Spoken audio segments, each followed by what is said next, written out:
ನಾವು ಕೊಟ್ಟ ಮಾತನ್ನ ನಡ್ಕೋತೀವಿ ಅಂತ ಅಲ್ವಾ? ಅದಕ್ಕೋಸ್ಕರ ಕಾಂಗ್ರೆಸ್ನವರು ಕೂಡ ಈಗ 5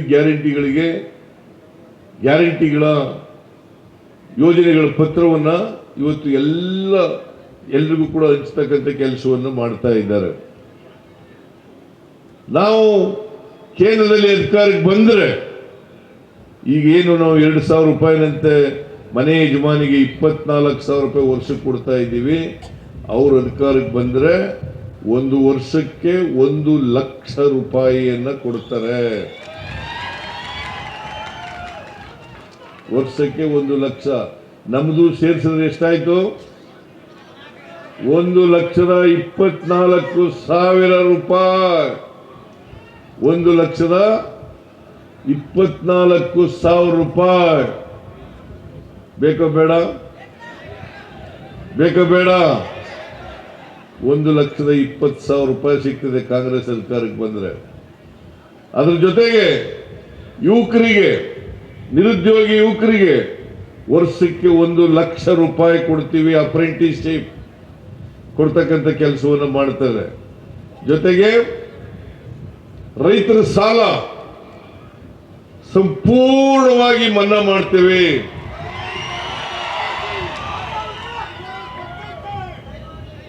ನಿಮಗೆ ರೈತರ ಸಾಲ ಮನ್ನಾ ಮಾಡಬೇಕಾ ಬೇಡ? ರೈತರ ಸಾಲ ಸಂಪೂರ್ಣ ಮನ್ನಾ ಮಾಡ್ತೀವಿ. ಮನಮೋಹನ್ ಸಿಂಗ್ ರವರು ಇರುವಾಗ ರೈತರ ಸಾಲ 72,000 ಕೋಟಿ ರೂಪಾಯಿಗಳನ್ನು ಮನ್ನಾ ಮಾಡಿದ್ರು. ಎಷ್ಟು ಮನ್ನಾ ಮಾಡಿದ್ರು? 72,000 ಕೋಟಿ. ಅದಾದ್ಮೇಲೆ ನಾನು ಮುಖ್ಯಮಂತ್ರಿ ಆಗಿರುವಾಗ 50,000 ರೂಪಾಯಿವರೆಗೆ ಸೊಸೈಟಿನಲ್ಲಿ ತಗೊಂಡಿರ್ತಕ್ಕಂಥ ಸಾಲ 50,000 ರೂಪಾಯಿವರೆಗೆ 27,20,000 ರೈತರಿಗೆ 8,165 ಕೋಟಿ ಸಾಲ ಮನ್ನಾ ಮಾಡಿದೆ. ಹೌದಲ್ಲ?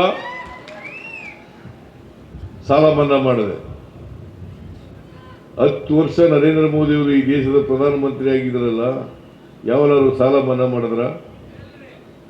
ಯಾವಲಾರು ಸಾಲ ಮನ್ನಾ ಮಾಡಿದ್ರೇನ್ರಿ? ರೈತರ ಕಷ್ಟ ಸುಖಕ್ಕೆ ನೆರವಾಗಿದ್ರ? ರೈತರು ಬೆಳೆದಂತ ಬೆಳೆಗಳಿಗೆ ನ್ಯಾಯಯುತವಾದಂತ ಬೆಲೆ ಕೊಟ್ರ? ಇವರು ಹೇಳಿದ್ರು, ಸ್ವಾಮಿನಾಥನ್ ವರದಿಯನ್ನ ಸಂಪೂರ್ಣವಾಗಿ ಜಾರಿ ಮಾಡ್ತೀನಿ, ವ್ಯವಸಾಯಕ್ಕೆ ಎಷ್ಟು ಖರ್ಚಾಗ್ತದೆ ಅದ್ರ ಮೇಲೆ 50% ಕೊಡ್ತೀನಿ ಅಂತ ಹೇಳಿದ್ರು. ಕೊಟ್ರ? ಕೊಡ್ಲಿಲ್ಲ. ಅದಕ್ಕೋಸ್ಕರ ಕಾಂಗ್ರೆಸ್ ಪಕ್ಷ ಕೇಂದ್ರದಲ್ಲಿ ಅಧಿಕಾರಕ್ಕೆ ಬಂದರೆ ಮಿನಿಮಮ್ ಸಪೋರ್ಟ್ ಪ್ರೈಸ್, ರೈತರು ಬೆಳೆದಂತ ಬೆಳೆಗಳಿಗೆ ಮಿನಿಮಮ್ ಸಪೋರ್ಟ್ ಪ್ರೈಸ್ ಕೊಡ್ತಕ್ಕಂಥದಕ್ಕೆ ಕಾನೂನು ಮಾಡ್ತೀವಿ, 1.5 ಪಟ್ಟು ಜಾಸ್ತಿ ಕೊಡ್ತೇವೆ ಅಂತಕ್ಕಂಥ ಮಾತನ್ನ ಹೇಳಿದ್ದಾರೆ. ಇದನ್ನ ರೈತರು ಅರ್ಥ ಮಾಡ್ಕೋಬೇಕಾಗ್ತದೆ. ಕಾಂಗ್ರೆಸ್ ಪಕ್ಷ ಇಲ್ಲಿ ಅಧಿಕಾರದಲ್ಲಿ, ಕೇಂದ್ರದಲ್ಲಿ ಅಧಿಕಾರದಲ್ಲಿ ನುಡಿದಂತೆ ನಡೀತದೆ. ಮತ್ತೆ ಜಾತಿ ಗಣತಿಯನ್ನು ಕೂಡ ಜಾರಿ ಮಾಡ್ತೀವಿ ಅಂತ ಹೇಳಿದ್ದಾರೆ. ಈಗ 5 ಗ್ಯಾರಂಟಿಗಳನ್ನ ಜನರಿಗೆ ಈಗಾಗಲೇ ತಲುಪಿಸ್ತಕ್ಕಂಥ ಪ್ರಯತ್ನವನ್ನು ಮಾಡ್ತಾ ಇದ್ದಾರೆ. ನಾವು 5 ಗ್ಯಾರಂಟಿಗಳನ್ನ ಜಾರಿ ಮಾಡಿದಾಗ ಈಗ ಏನ್ ಹೇಳ್ತಾರೆ ಬಿಜೆಪಿಯವರು? ಇಲ್ಲ, ಖಜಾನೆ ಎಲ್ಲ ಖಾಲಿ ಆಗ್ಬಿಡ್ತು, ಕರ್ನಾಟಕದ ಖಜಾನೆ, ಅಭಿವೃದ್ಧಿಗೆ ದುಡ್ಡೇ ಇಲ್ಲ ಅಂತ ಒಂದು ಮಾತು ಹೇಳ್ತಾರೆ. ಎರಡನೇ ಆರೋಪ ಏನ್ ಮಾಡ್ತಾರೆ ಅಂತಂದ್ರೆ, ಪಾರ್ಲಿಮೆಂಟ್ ಎಲೆಕ್ಷನ್ ಆದ್ಮೇಲೆ ಈ ಗ್ಯಾರಂಟಿಗಳನ್ನೆಲ್ಲ ನಿಲ್ಲಿಸ್ಬಿಡ್ತಾರೆ ಅಂತ ಸುಳ್ಳು ಪ್ರಚಾರ ಮಾಡ್ತಾ ಇದ್ದಾರೆ, ಅಪಪ್ರಚಾರ ಮಾಡ್ತಾ ಇದ್ದಾರೆ. ನಾನು ಹೇಳ್ತೀನಿ, ಈ 5 ಗ್ಯಾರಂಟಿಗಳನ್ನ ಜಾರಿ ಮಾಡಿ ಯಾವ ಅಭಿವೃದ್ಧಿ ಕೆಲಸಗಳು ಕೂಡ ನಿಂತಿಲ್ಲ. 24-25ನೇ ಬಜೆಟ್ನಲ್ಲಿ ಗ್ಯಾರಂಟಿಗಳಿಗೆ ಮತ್ತು ಅಭಿವೃದ್ಧಿ ಕೆಲಸಕ್ಕೆ 1,20,000 ಕೋಟಿ ರೂಪಾಯಿಗಳನ್ನ ಬಜೆಟ್ನಲ್ಲಿ ಇಟ್ಟಿದ್ದೇವೆ. 1,28,000 ಕೋಟಿ. ಗ್ಯಾರಂಟಿ ಯೋಜನೆಗಳಿಗೆ 52,009 ಕೋಟಿ ಮತ್ತು ಡೆವಲಪ್ಮೆಂಟ್ ಬೇರೆ ಅಭಿವೃದ್ಧಿ ಕೆಲಸಗಳಿಗೆ 68,000 ಕೋಟಿ ರೂಪಾಯಿಯನ್ನು ಇಟ್ಟಿದ್ದೇವೆ.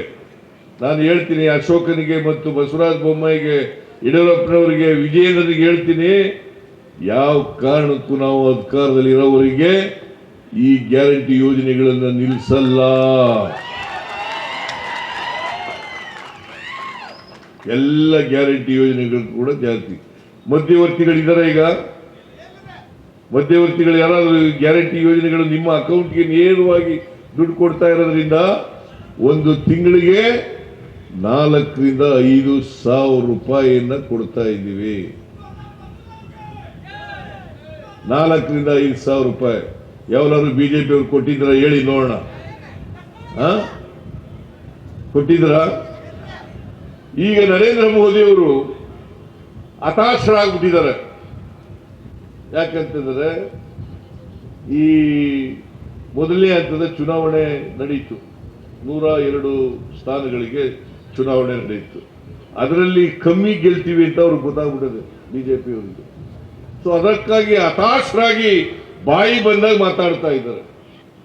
ಬಾಯಿ ಬಂದಾಗೆ ಮಾತಾಡ್ತಾರೆ.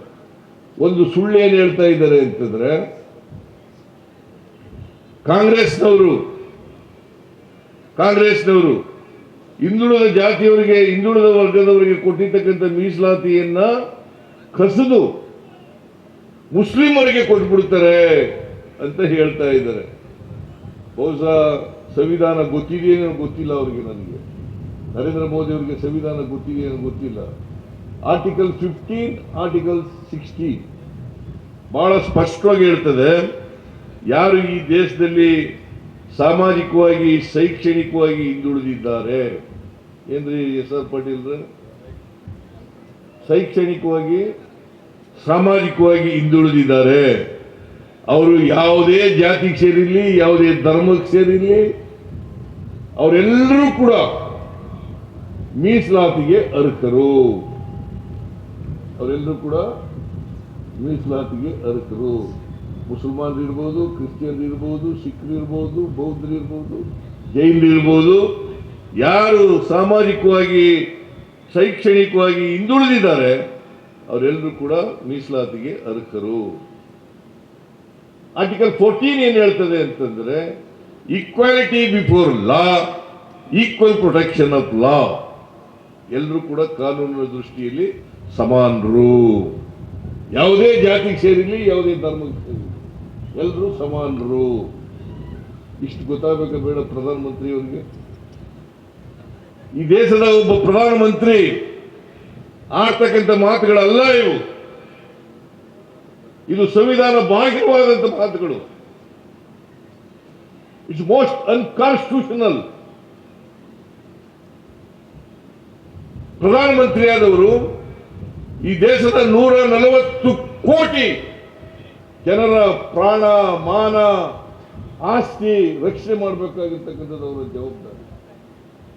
140 ಕೋಟಿ ಈ ದೇಶದಲ್ಲಿ ಜನಸಂಖ್ಯೆ ಇದೆಯಲ್ಲ, ಅವರೆಲ್ಲರ ಪ್ರಾಣ, ಮಾನ, ಆಸ್ತಿ ಎಲ್ಲ ರಕ್ಷಣೆ ಮಾಡಬೇಕಾಗಿರ್ತಕ್ಕಂಥದ್ದು ಅವರ ಜವಾಬ್ದಾರಿ.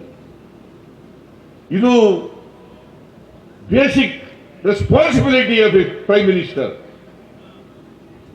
ಇದು ಇಷ್ಟು ಗೊತ್ತಾಗಲಿಲ್ಲ ಅಂತಂದ್ರೆ ಇವರು, ನೀವು ಯೋಚನೆ ಮಾಡಿ, ಇವರು ಪ್ರಧಾನಮಂತ್ರಿಯಾಗಿ ಇರಬೇಕಾ ಬೇಡವಾ ಅಂತ. ಪ್ರಧಾನಮಂತ್ರಿಯಾಗಿ ಇರಬೇಕಾ ಬೇಡವಾ? ಹಿಂದುಳಿದವ್ರನ್ನ ದಾರಿ ತಪ್ಪಿಸ್ತಕ್ಕಂಥ ಕೆಲಸವನ್ನು ಮಾಡ್ತಾ ಇದ್ದಾರೆ. ಇವತ್ತು ಜಾತಿ, ಧರ್ಮದ ಹೆಸರಿನಲ್ಲಿ ಮತ್ತೆ ಜನರ ಭಾವನೆಗಳನ್ನು ಕೆಳಿಸ್ತಕ್ಕಂಥ ಕೆಲಸವನ್ನು ಮಾಡ್ತಾ ಇದ್ದಾರೆ. ಇದೇ ಇವತ್ತಿನವರೆಗೆ ಮಾಡ್ಕೊಂಡು ಬಂದಿರತಕ್ಕಂಥದ್ದು. ಇದೇ RSSನವರ ಗುಪ್ತ ವಿಷಯ. ಇದು ಇದನ್ನ ಅಜೆಂಡಾ ಅವ್ರದ್ದು. ಇದು RSSನವರು ಹಿಂದೂ ಮುಸಲ್ಮಾನರನ್ನ, ಇವರನ್ನ ಹಿಂದೂಗಳ ಮೇಲೆ ಎತ್ಕಟ್ಟೋದು, ಮುಸಲ್ಮಾನರನ್ನ ಹಿಂದೂಗಳ ಮೇಲೆ ಎತ್ಕಟ್ಟೋದು, ಇದನ್ನು ಮಾಡಿ ಸಮಾಜವನ್ನ ಒಡೆದು ಛಿದ್ರ ಮಾಡಿ ಈ ದೇಶದಲ್ಲಿ ಹಿಂದೂಸ್ತಾನ ಮಾಡಬೇಕು ಅಂತ ಹೊರಟಿರ್ತಕ್ಕಂಥವ್ರು RSS. ಹಿಂದೂಸ್ತಾನ ಮಾಡೋಕ್ಕಾಗುತ್ತಾ?